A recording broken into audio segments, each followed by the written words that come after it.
Hello guys. तो फिर चलिए आज शुरू करते हैं कैसे आप लोग अपने कंपाइलर में आपका फर्स्ट प्रोग्राम रन करेंगे। तो पहले स्टार्ट में क्लिक कर लेते हैं, टर्बो सी ओपन कर लेते हैं, start turbo C plus plus. अच्छा, ये जो ब्लू स्क्रीन है देखिए हाफ पोर्शन में आया है, फुल स्क्रीन में नहीं आया है। के लिए F5 प्रेस कीजिए। ओके, देखिए फुल स्क्रीन में आ गया। यहाँ पे आप कोड करेंगे। तो फर्स्ट क्या करना होगा, पहले आप फाइल में जाइए।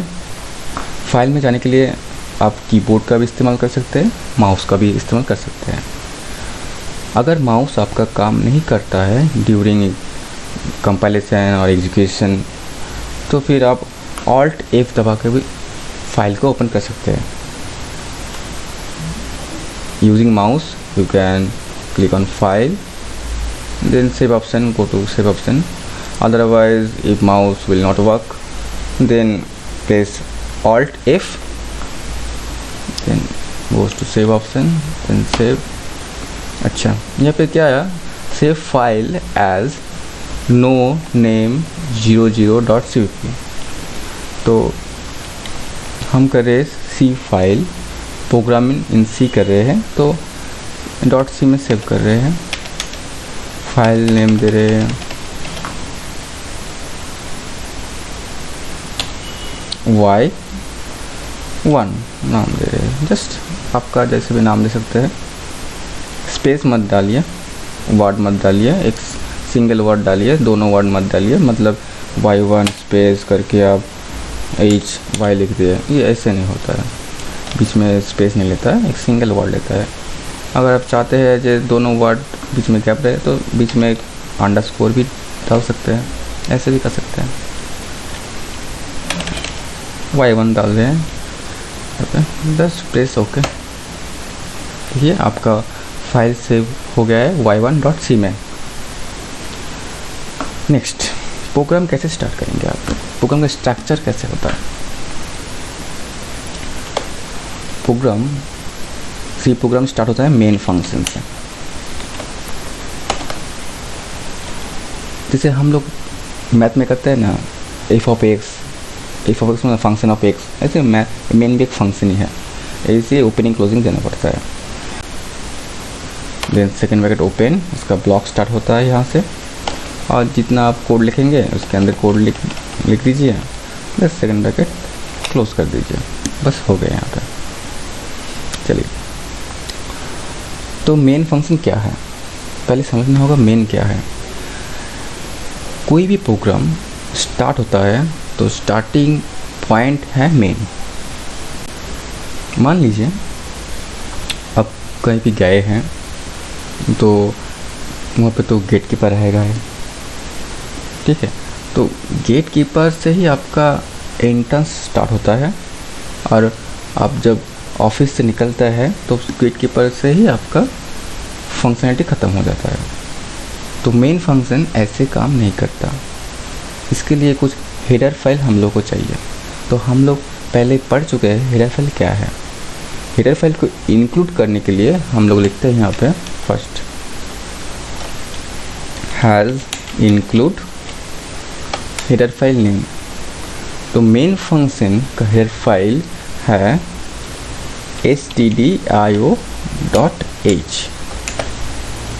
ओके, तो stdio.h का फुल फॉर्म क्या है, इसका फुल फॉर्म है standard input output header file.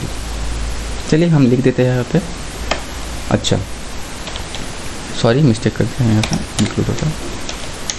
अच्छा, कमेंट लाइन क्या है पहले समझना होगा। अगर आप चाहते हैं कि आपके प्रोग्राम के अंदर कुछ लाइन है जो एग्जीक्यूशन ना हो, कंपाइल ना हो, तो उसके लिए कमेंट लाइन होता है। कैसे स्टार्ट होता है, for single line we use double slash.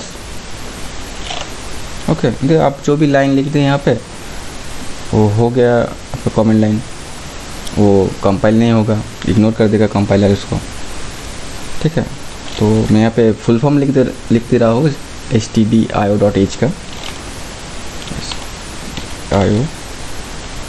io.h का फुल फॉर्म है यहाँ पे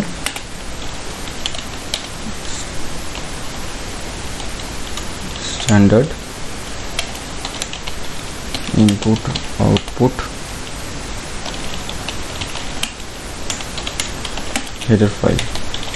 ओके, कोई भी फंक्शन लिखेंगे उसका स्ट्रक्चर होता है, फंक्शन का स्ट्रक्चर होता है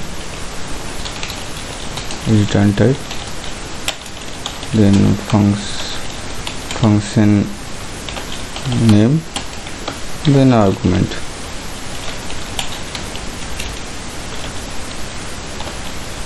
ओके, तो फंक्शन नेम है मेन, आर्गुमेंट के अंदर कोई कुछ नहीं दे रहा होगा अभी। रिटर्न टाइप, इसका रिटर्न टाइप क्या है, मतलब ये जो फंक्शन है वो कंपाइलर को क्या रिटर्न करेगा। तो मैं यहाँ पे लिखता हूँ void, क्योंकि इस प्रोग्राम के अंदर मेन कुछ भी रिटर्न नहीं करता है। ठीक है,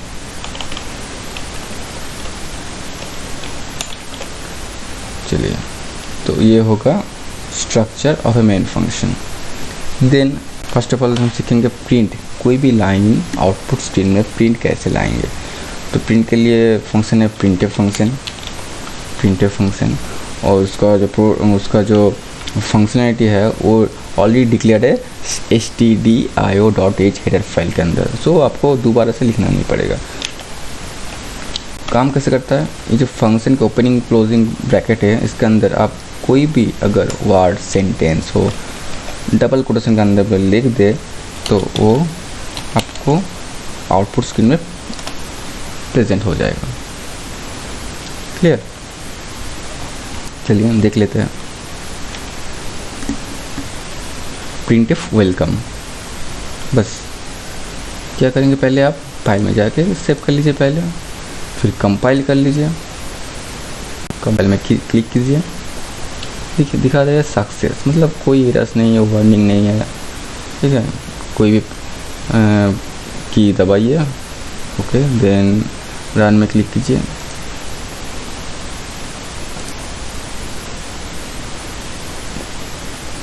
चलिए Alt R रन करते हैं। देखिए कोई आउटपुट स्क्रीन नहीं आया। आउटपुट स्क्रीन को होल्ड रखने के लिए हमको एक हेडर फाइल इंक्लूड करना होगा और एक फंक्शन को कॉल करना होगा।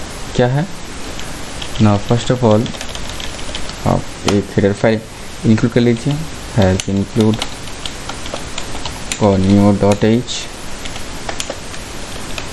ठीक है,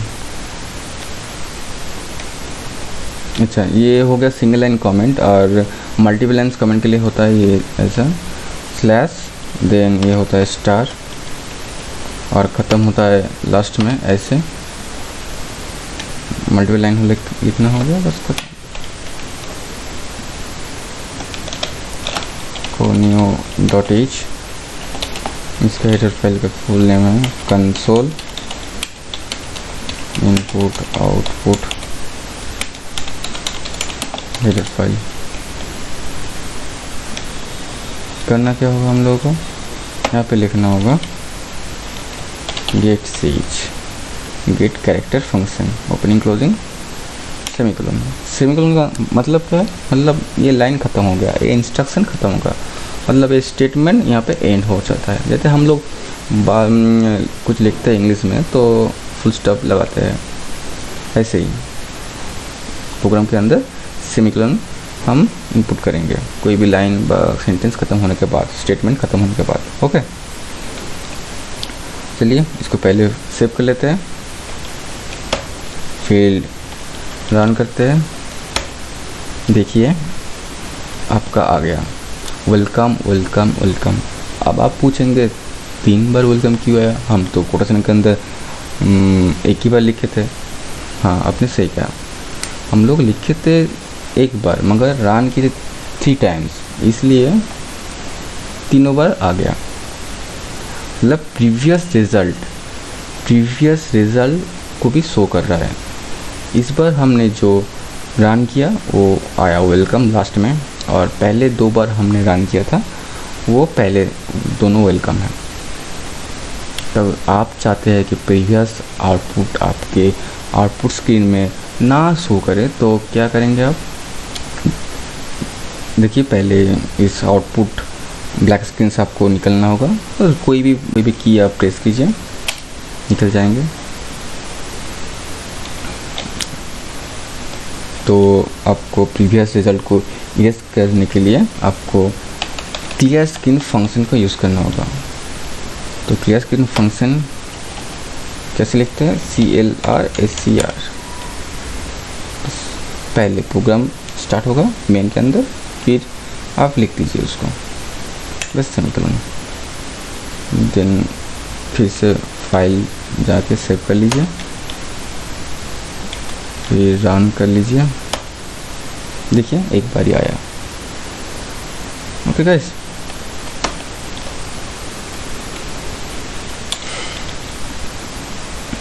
तो ये हो गया आपका। कोई भी प्रिंट कैसे करेंगे, कोई भी लाइन को, कोई भी सेंटेंस को, वर्ड को कैसे प्रिंट करेंगे। आप जो भी डबल कोटेशन के अंदर लिखेंगे वो सेम टू सेम आपका आउटपुट स्क्रीन में आ जाएगा। नेक्स्ट हम सीखेंगे वेरिएबल कैसे डिक्लेयर करते हैं। वेरिएबल डिक्लेरेशन कैसे करते हैं, यहाँ पे मेन के अंदर जाना है। देखिए, वेरिएबल डिक्लेरेशन का सिंटेक्स क्या है? Type then variable name. ठीक है, तो पहले आप टाइप चूज़ कर लीजिए। आपका वेरिएबल इंट में होगा, क्या फ्लोट में होगा, स्ट्रिंग में होगा, कैरेक्टर में होगा, किस में होगा। तो मैं यहाँ पे ले रहा हूँ एक इंटीजर वैल्यू 10, 20 सम वैल्यू। तो इंटीजर वैल्यू लेने के लिए आपका टाइप होता है INT इंट, और मैं एक वेरिएबल लेता हूँ a, सिंपल। Then semicolon. अगर आप चाहते यहाँ पर ही एक वेरिएबल का वैल्यू आप इनिशियलाइज कर दें, तो यहाँ पे जस्ट एक के बाद में इक्वल्स टू दे के आप लिख दीजिए इसका वैल्यू। मैं लिख दे रहा हूँ 15। ओके, तो a का वैल्यू हो गया 15 is assign two variable a। Okay, मैं यहाँ पे चाहता हूँ कि a का वैल्यू आप कैसे प्रिंट करेंगे। तो प्रिंट करने के लिए यहाँ पे लिखिए प्रिंट, फिर से एक लाइन। अच्छा, यहाँ पे लिखना होता है उसका फॉर्मेट स्पेसिफायर। प्रिंट क्या होगा? Value of A. Value of A का टाइप क्या है? 15, जो है इंटीजर। तो उसका टाइप फॉर्मेट स्पेसिफायर क्या है? %d। इंटीजर का फॉर्मेट स्पेसिफायर है %d। वैसे ही फ्लोट का है %f, कैरेक्टर का है %c, स्ट्रिंग का है %s। ओके गाइस, तो ये है value format specifier of variable A. Then इसके बाद कोटेशन के बाद में एक कॉमा, देन इसके अंदर %d किसका वैल्यू है? ए का वैल्यू है। तो फिर यहाँ पे ए लिख दीजिए, बस। फाइल को आप सेव कर लीजिए फिर से, फिर कंपाइल कर लीजिए।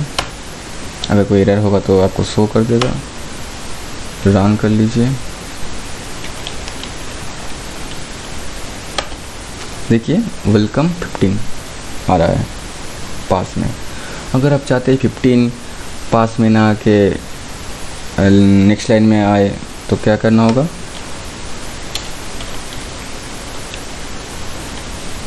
यहाँ पे % के पहले आप दीजिए \n। \n यूज होता है नेक्स्ट लाइन के लिए, \t होता है टैब के लिए। ओके गाइस, फिर से आप सेव कर लीजिए, Alt F save, Alt compile.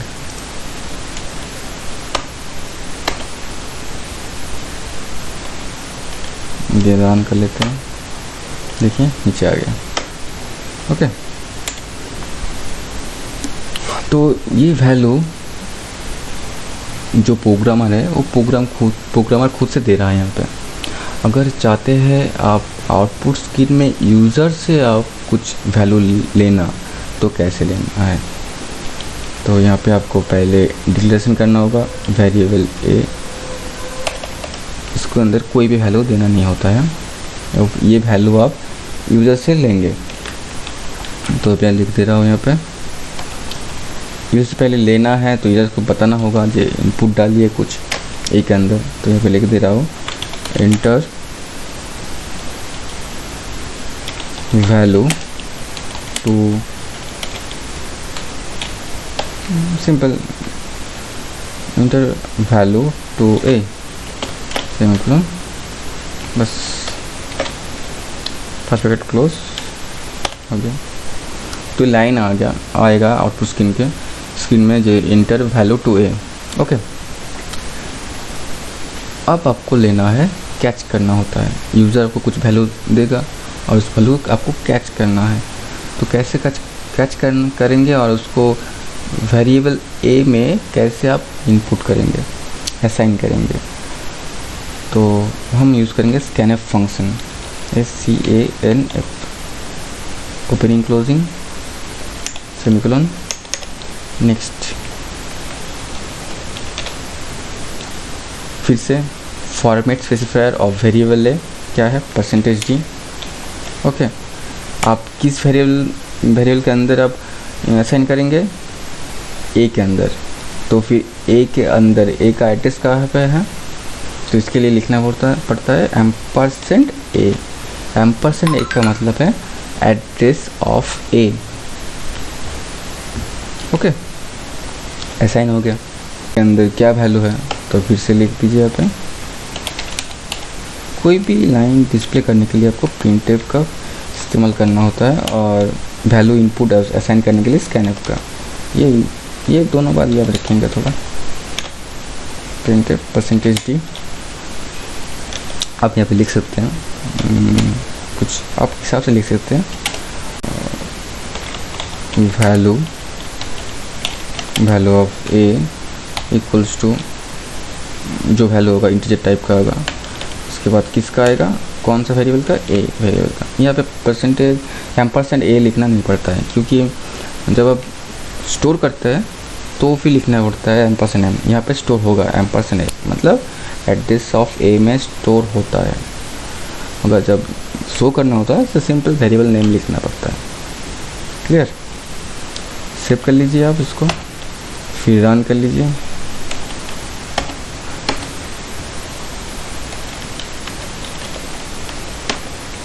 देखिए क्या आ गया, एक प्रॉम्प्ट आ गया, इंटर वैल्यू टू ए। अब जो भी कुछ वैल्यू दे दीजिए यहाँ पे, उसके बाद इंटर प्रेस कीजिए, वो असाइन हो जाएगा और आपका नेक्स्ट लाइन में आ गया ए वैल्यू का रिज़ल्ट क्या है, ए वैल्यू के अंदर वैल्यू क्या है। ओके गाइस, तो ये हो गया आपका फर्स्ट वीडियो। इसके बाद हम सीखेंगे different control structure, loopings. That's it, bye bye.